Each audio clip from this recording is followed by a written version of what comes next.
প্রতিনিয়ত চুরিকাণ্ড সংঘটিত হচ্ছে, বাদ যাচ্ছে না শিক্ষা প্রতিষ্ঠান। শিক্ষা প্রতিষ্ঠানেও প্রতিনিয়ত চুরিকাণ্ড উত্তরোত্তর বৃদ্ধি পাচ্ছে। আবারও তেলিয়ামুড়া থানার অন্তর্গত দুটি বিদ্যালয়ে চুরিকাণ্ড ঘটল। তেলিয়ামুড়ার ইংরেজি মাধ্যম দ্বাদশ শ্রেণী বিদ্যালয় এবং মোহরথরা দ্বাদশ শ্রেণী বিদ্যালয়ের চুরিকাণ্ড সংঘটিত। ঘটনাসমূহ নিশ্চিতভাবে আতঙ্ক ছড়িয়েছে। পুজোর প্রাক্কালে নিরাপত্তা ব্যবস্থা নিয়ে আরও একবার প্রশ্ন চিহ্নের মুখে দাঁড়িয়েছে পুলিশি টহলদারি।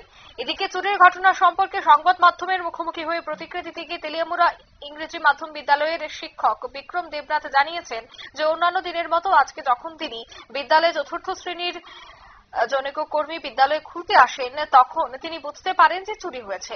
এরপর বিষয়টি বিদ্যালয়ের উভয় বিভাগের প্রধান শিক্ষক এবং অন্যান্য শিক্ষক এবং বিদ্যালয়ের পরিচালন কমিটির কাছে সদস্যকে তারা অবগত করেন এবং পরে প্রত্যেকেই বিদ্যালয়ে আসেন। ঘটনাটি প্রত্যক্ষ করতে পেরে সঙ্গে সঙ্গে পুলিশকে খবর দেয়। পুলিশ ঘটনাস্থলে ছুটে আসে। তবে একই রাতে দুই বিদ্যালয়ে চুরিকাণ্ডে আতঙ্ক অবশ্যই রয়েছে। অন্যদিকে এ বিষয়ে কি বলছেন সংশ্লিষ্টরা শোনাবো। সাথে সে আমাকে ফোন করলো। ফোন করার পর আমি তাড়াতাড়ি আমার মোবাইলে যে সিসি ক্যামেরা ইয়েটা আছে, আমি অ্যাপসটা আছে ওটাকে খুললাম। খুলে দেখি যে না, ডিভাইস মানে দেখাচ্ছে না, যে নেট কানেকশন নেই। তো তারপর আমি আমার এসএমকে জানাইলাম, দুপুরের এসএমকে জানানোর পর এসএম স্যারও আবার কথা হইল। তো এরপরে সাথে সাথে আমি আইলাম। তো এসএম স্যারও আমাদের অন্য যে স্টাফ ছিল তাদেরকে সবাইকে কল করলো। হ্যাঁ, সবাই আসলো। আমাদের লোকাল এখানে এসএমসির মেম্বার ছিলেন 2 জন। হ্যাঁ, তারাও আসলেন। আসার পর এখন স্কুলে এসে দেখতে পেলাম যে আমাদের যে মেন যে পড়াশোনার গেটেরও একটা তালা ভাঙা। হ্যাঁ, তো আবার নতুন তালা লাগিয়ে চাবিটা সামনে ফেলে দিয়ে গেল। এর মধ্যে আমরা পরে থানাতে ফোন করলাম। থানাতে ফোন করার পরে থানা বাবুরা এখনো আসেননি, কিন্তু ওরা আসবেন। হ্যাঁ, তো ওরা পারমিশন দিয়েছে যে আমরা ভিতরে স্টুডেন্ট ঢোকানোর জন্য। সকালে স্টুডেন্ট আমরা 2টা রুমে ঢুকিয়েছি। ঢোকার পর যখন করে দিয়ে গেলাম, দেখি আমাদের স্টাফ রুমেও সেম সবগুলি আলমারি ভাঙা, টিচারদের যে লকারগুলি ছিল সবগুলি ভাঙা, কাগজপত্র ফেলে দিয়েছে। তারপর আমাদের এসএম স্যারের রুমে যে এখানে আসার পর দেখলাম যেখানে আলমারি ভাঙা, সব কাগজপত্র মানে নথিপত্র সব এলোমেলো করে রেখেছে।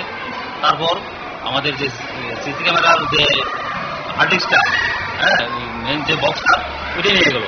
এবং আমাদের স্টাফ রুমে যে মডেলটা ছিল নেটের, ওইটাও খুলে তারা নিয়ে গেল। মানে তারা কোনো রেকর্ডই রাখলো না যে তারা চুরি করছে, ইয়ে করছে। তো পরে দেখতে পেলাম কি পাশে দেখলাম যে কয়েলও আছে।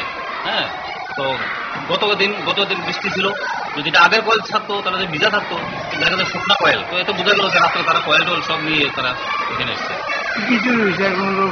কি চুরি হয়েছে এটা তো আমরা এখনো বলতে পারছি না। হ্যাঁ, তো আমাদের পুলিশ আসতে আমরা আমাদের জিনিসগুলো মিলিয়ে দেখবো, তারপর আমরা বলতে পারবো। এর মধ্যে দেখার মধ্যে শুধু নেটের মডেলটা চুরি হয়ে গেছে, আর যেটার মধ্যে আমাদের সিসি ক্যামেরার জিনিসগুলো মানে সব ভিডিও রেকর্ড থাকে ওইটা নেই, ওইটা নিয়ে গেছে। আর বাকি সব আলমারি ভাঙা। আপনার নাম? আমার নাম। আপনারা শুনলেন বিদ্যালয়ের শিক্ষকের বক্তব্য। তিনি বলছেন যে এই বিদ্যালয়ে যে সিসিটিভি ক্যামেরা ছিল তা ভেঙে তার হার্ড ডিস্ক পর্যন্ত নিয়ে যায় চোরের দল, যাতে কোনোভাবে কোনো তথ্য না পাওয়া যায়। অন্যদিকে অভিযোগ রয়েছে যে থানা সংলগ্ন এলাকায় এই দুটি বিদ্যালয়ে চুরিকাণ্ড সংঘটিত হলো। তবে কোথায় ছিল পুলিশ, কোথায় রয়েছে নিরাপত্তা? থানা থেকে ঢিলছোড়া দূরত্বে যদি এই ধরনের দুঃসাহসিক চুরিকাণ্ড ঘটে, তবে থানা থেকে কিছুটা দূরে কি পরিস্থিতি হচ্ছে বর্তমানে? তবে সে জায়গায় পুলিশ কি শীত ঘুমে আচ্ছন্ন? কারণ বর্ষার মরশুম চলছে, আর বর্ষার মরশুমেই যদি শীত ঘুমে আচ্ছন্ন হয়ে পড়ে উৎসব মরশুমের আগে পুলিশ, সেক্ষেত্রে কিন্তু পরিস্থিতি আরো অনেকটাই ভয়াবহ হবে।